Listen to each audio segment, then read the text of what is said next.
सभी दोस्तों को मेरा राम राम। लाल किताब में राहु केतु की दूसरे भाव में धर्म बैठक बताई गई है।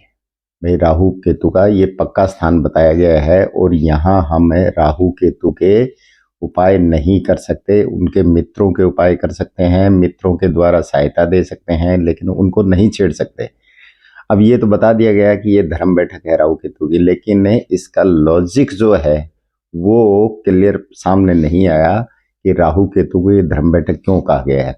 इसके पीछे कारण क्या है कि दूसरा भाव जो है वो दोनों ही गुरु, एक देवगुरु बृहस्पति और एक दैत्य गुरु शुक्राचार्य यानी शुक्र, दोनों से संचालित है, दोनों का वो भाव है पक्का। अब शुक्र का मित्र कौन है? शनि, और शनि के एजेंट कौन है? राहु केतु, इसलिए वहां उनको धर्म बैठक मानी गई है।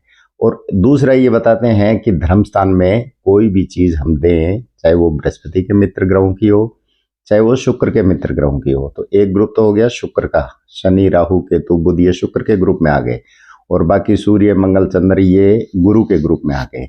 तो यहाँ दोनों का स्थान होने की वजह से हम दोनों के ही मित्र ग्रहों की वस्तुएं हम देते हैं, तो कहीं गुरु को सहायता मिल जाती है तो कहीं शुक्र को सहायता मिल जाती है, यानी दोनों तरफ से ही फायदा रहता है। तो इसलिए वहाँ चाहे हम राहु की चीज दें धर्म स्थान में, चाहे केतु की चीज दें, चाहे शनि की चीज दें, चाहे मंगल की, गुरु की, सूर्य की, चंद्र की, कोई भी चीज हम धर्म स्थान में देते हैं तो वो हमें फायदा ही करती है, नुकसान नहीं करती। और बहुत सी बार एक चीज ये आती है सामने कि हमें दान मना किया गया है। दान वो कहलाता है जो हम बाहर देते हैं, जो बाहर देते हैं, यानी हमें बाहर देने का मतलब है कि अपने चौथे घर से 11वें घर में वो चीज़ों को बांटना, क्योंकि वो जनता का भाव है।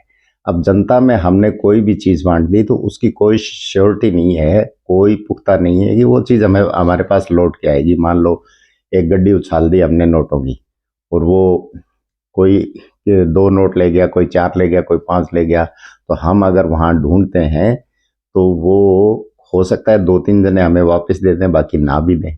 लेकिन ये हमारा दूसरा घर जो है ये हमारा कुटुंब भाव है। तो यहाँ हम कोई भी चीज, हम कर्म संचय करते हैं, हम धन संचय करते हैं, वो हमारे कुटुंब के ही काम आता है।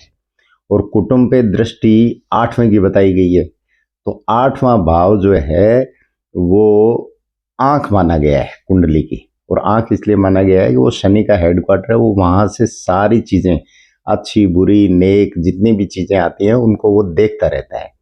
तो जो अच्छी हैं उनके अच्छे के अनुसार फल देता है, और जो बुरी हैं उनके अनुसार बुरे फल देता है। तो इस तरीके से राहु केतु को वहां धर्म बैठक बताया गया है कि भी यहाँ राहु केतु के उपाय न करके इनके मित्र ग्रहों के ही उपाय हो सकते हैं। तो इस तरीके से दोनों गुरु का वो स्थान होने की वजह से ऐसा होता है। और शनि शुक्र का मित्र इसलिए भी है क्योंकि शनि ने अपनी एक आंख शुक्र को दे रखी है, तो इनकी परम मैत्री बताई गई है। अब शुक्र का मित्र कौन है? बुध है, और बुध का मित्र कौन है? राहु है। इधर शनि का मित्र कौन है? केतु है। तो ये एक ग्रुप हो गया। और गुरु के मित्र कौन है? मंगल है, सूर्य है, चंद्रमा है। तो दोनों ही गुरुओं के हवाले हम कोई भी चीज करते हैं तो जिसकी जैसी चीज होगी, जैसे 2 थाली है, एक वेज खाने वाला है, एक नॉन वेज खाने वाला है, उनको पूछा जाता है भाई आप क्या लेंगे, अगर वहां ला के रख दी जाए जो, तो थाली तो वही उठाएगा, जो वेजिटेरियन है वो वेज थाली पहले उठाएगा, नॉन वेजिटेरियन है वो नॉन वेज थाली उठाएगा। तो इसी तरीके से वहां जो भी चीज जाएगी, जो गुरु ग्रह के काम की होगी वो गुरु ग्रह को सहायता देगी, और जो शुक्र ग्रह के काम की होगी वो शुक्र ग्रह को सहायता देगी। तो इस तरीके से हम इसको धर्म बैठक कहते हैं। तो आप भी अगर मंदिर में कोई भी चीज वस्तु चढ़ाते हैं तो उससे कोई नुकसान नहीं होगा, आप मंदिर में दे सकते हैं। कई लोग ये कहते हैं कि वहां मेरे ये ग्रह बैठे हैं तो इसकी चीज चढ़ाऊंगा, सूर्य बैठा है मैं राहु की चीज चढ़ाऊंगा तो ग्रहण दोष बन जाएगा। ऐसा बिल्कुल नहीं होगा, आप बिल्कुल चढ़ा सकते हैं। तो आप करेंगे, आपको लाभ ही होगा, हानि कभी नहीं होगी। नमस्कार, धन्यवाद।